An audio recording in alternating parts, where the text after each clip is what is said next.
wabarakatuh. Sebelumnya, perkenalkan nama saya Siva Asyani. Saya dari Prodi Akuntansi kelas 23A dengan NPM 234120838. Di sini saya akan membahas tentang data populasi, sampel, dan penyajian data dalam statistika. Berikut adalah pembahasannya. Data dalam statistika, yaitu merupakan informasi kuantitatif atau kualitatif yang dikumpulkan untuk dianalisis dan digunakan dalam pengambilan keputusan. Jenis-jenis data, yang pertama ada data kuantitatif. Data yang hanya memiliki nilai tertentu dan dapat dihitung. Contohnya, jumlah mobil dalam satu keluarga. Dua, data kontinu. Data yang dapat mengambil nilai dalam rentang tertentu. Contohnya, tinggi badan seseorang. Yang kedua, ada data kualitatif.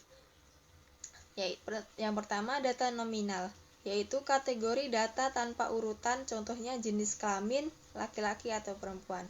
Kedua, ada data ordinal, yaitu kategori data dengan ukuran tertentu, tetapi jarak antara kategori tidak diketahui, contohnya tingkat pendidikan SD, SMP, dan SMA. Kemudian ada populasi dan sampel dalam statistika. Populasi adalah kumpulan seluruh elemen yang menjadi subjek penelitian, misalnya seluruh siswa di suatu sekolah. Sampel adalah subset dari populasi yang dipilih untuk penelitian guna menggambarkan populasi tersebut. Pemilihan sampel yang representatif sangat penting untuk validasi hasil penelitian. Teknik pengambilan sampel yang pertama, sampel acak sederhana, yaitu sampel random sampling. Setiap elemen populasi memiliki kesempatan yang sama untuk dipilih. Yang kedua, sampel sistematis atau systematic sampling.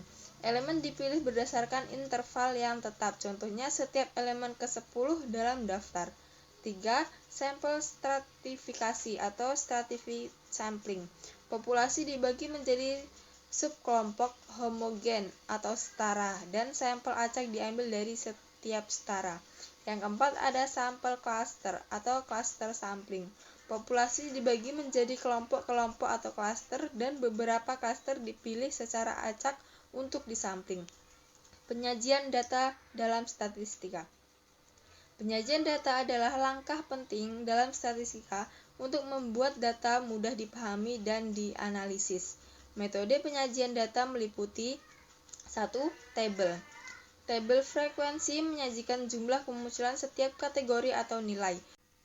Tabel kontingensi menyajikan data kategori untuk dua atau lebih variabel, menunjukkan hubungan antar variabel.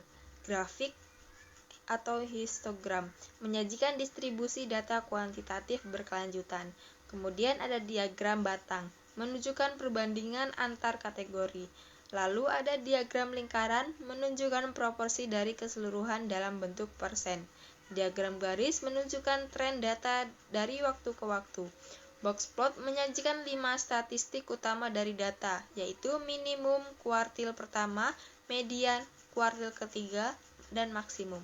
Untuk menunjukkan distribusi dan outliers, ukuran permusatan dan penyebaran, yaitu mean, rata-rata, jumlah nilai data dibagi jumlah data.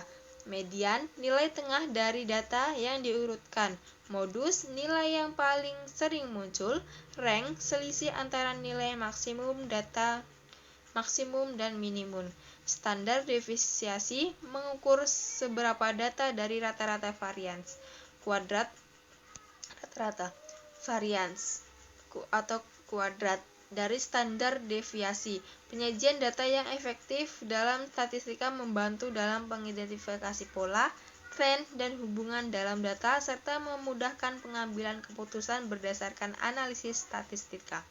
Baiklah, itu saja dari saya. Apabila ada kesalahan, saya mohon maaf dan semoga bermanfaat untuk teman-teman semua. Terima kasih. Wassalamualaikum warahmatullahi wabarakatuh.